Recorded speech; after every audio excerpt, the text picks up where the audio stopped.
নমস্কার, জয়ার জগৎ সংসারে সকলকে স্বাগত। আজকে আমি যেটা করব সেটা হলো ঝিঙে শোল। দেখুন বাজার থেকে আজকে ১ কেজির মতো একটা শোল মাছ পাওয়া গেছে। কাটিয়েই আনা হয়েছে কারণ শোল মাছ বাড়িতে কাটা ভীষণ মুশকিল। এর মাথাটা ভীষণ শক্ত, পিসগুলো এত সুন্দর হয়েছে, দেখুন দেখতেই ভালো লাগছে। তো যাই হোক শোল মাছটাকে আমি ভালো করে জলে ধুয়ে নিয়ে আর হলুদ আর একটু সর্ষের তেল দিয়ে মাখিয়ে আমি কিছুক্ষণ রেখে দেবো। এখন এখানে কোনো লবণ দেবো না, তাহলে এটা কিন্তু জল বেরিয়ে যাবে। আমি শুধুমাত্র ওই হলুদ আর কাঁচা তেলটা মাখিয়ে রেখে দিলাম। এদিকে ঝিঙেগুলোকে ভালো করে খোসা ছাড়িয়ে নিতে হবে। একটাও যেমন ঝিঙের মধ্যে শিরাটা না থাকে, তাহলে ভালো লাগবে না। যেহেতু ঝিঙে শোল, সেজন্য ঝিঙের পরিমাণটা কিন্তু বেশি থাকবে, অর্থাৎ ঝিঙেরও গন্ধটা কিন্তু ঝোলের মধ্যে যেন থাকে। আর আলু আমি নেবো, তবে আলু একটা মাত্র নেবো, বেশি আলু নেবো না। যাই হোক আলুটারও ভালো করে খোসা ছাড়িয়ে আর ধুয়ে নিতে হবে প্রথমে। তো শোল মাছ নানা রকমের হয়। আম শোল হয়, শোল মাছ শুধু আলু দিয়েও হয়, তেঁতুল দিয়ে টকটাও খুব ভালো হয়। তো আর ঝিঙে দিয়ে, অনেকে কচু দিয়ে, নানাভাবেই হয়। তবে এই মাছের কাঁটা নেই বললেই চলে, খুব কম কাঁটা, তাই বাচ্চারাও এটা খুব সহজে খেতে পারবে। এবং বাচ্চারাও সবাই, বাড়ির সকলে কিন্তু শোল মাছ খেতে মোটামুটি সবাই ভালোবাসে। দেখুন আমার এটা কাটা হয়ে গেল, ঝিঙে এবং আলু কাটা হয়ে গেল, জল দিয়ে আমি ধুয়ে নেবো। আর একটা টমেটো আমি কেটে নিয়েছি। তো এখন গ্যাস জ্বালিয়ে প্রথমে আমি কড়াই বসিয়ে নেবো। সর্ষের তেল আমি ব্যবহার বেশি করি। আর বাঙালিরা সর্ষের তেলটাই পছন্দ করে, এর মধ্যে খুব ঝাঁঝ থাকে, খেতে ভালো হয়। আর মাছ হলে তো সর্ষের তেলই দিতে হবে। এই মশলাগুলো যেমন গোলমরিচ, এখানে রাঁধুনি, এখানে জিরে, কাঁচা লঙ্কা এবং আদা, এগুলো সব আমি একে একে পিষে নেব। আর এদিকে আমি প্রথমে আলুগুলো ভেজে রাখবো। আলু ভাজা হয়ে গেল, দেখুন। এরপরে আমি যখন মাছটা ভাজবো তখন আমি কিন্তু লবণ দিয়ে নেব। আগের থেকে লবণ দিলে কিন্তু মাছটা একদম নেতা হয়ে যায়। হ্যাঁ, তো এরপরে তেল গরম হলে আমি মাছ কটা ভেজে নেব। অনেকগুলোই মাছ আমি এই যেগুলো ঝিঙে দিয়ে করব, আমি এই কটাই নিয়ে নিলাম। বাকিটা আমি অন্যভাবে রান্না করব। যাই হোক দেখুন মাছটা ভাজা হয়ে গেল, কি সুন্দর দেখতে লাগছে দেখুন। খুব কম কাটা এই মাছটা। আমি মাথাটাও ভেজে নিলাম, হাফ মাথাটা। এবারে একটা বড় পেঁয়াজ আমি এরপরে আমি দিয়ে দিলাম।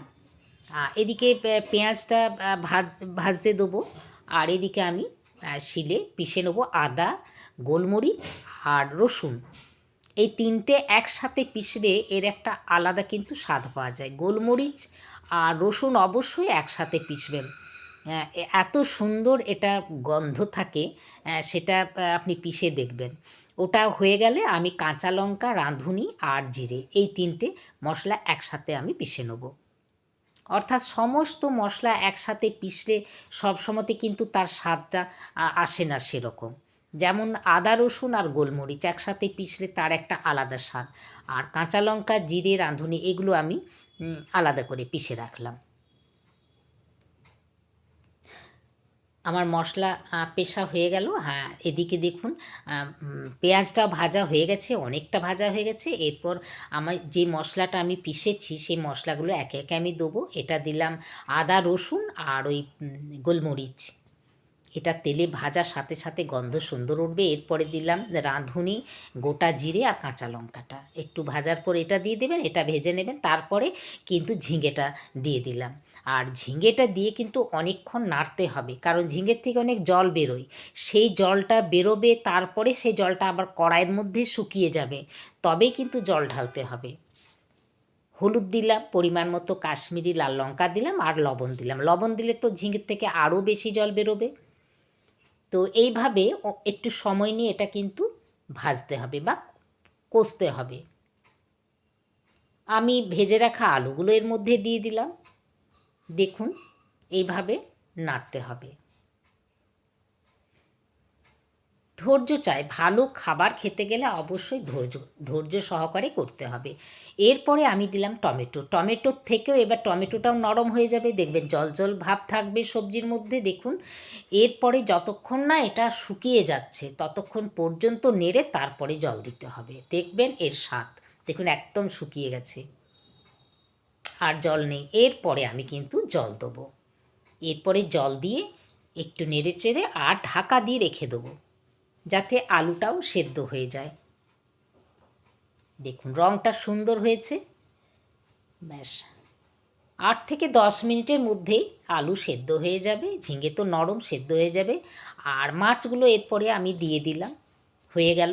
অন্য একটি পাত্রের মধ্যে আমি একটু ঘি দিলাম, ঘিয়ের মধ্যে একটু হিং আর 5 ফোড়ন, আর এখানে 5 ফোড়ন দেবো, আর গরম মশলা আমি এখানে কিন্তু দিয়ে দেবো। এরপরে ছকা লাগিয়ে দেবো, দেখুন ছকা লাগিয়ে দিলাম, 5 ফোড়ন, গরম মশলা আর হিং, অসাধারণ লাগবে, একবার করে দেখুন। আর ভিডিওটি যদি ভালো লাগে অবশ্যই লাইক করবেন, শেয়ার করবেন, সাবস্ক্রাইব করবেন, আপনার মূল্যবান মতামত জানাবেন। নমস্কার।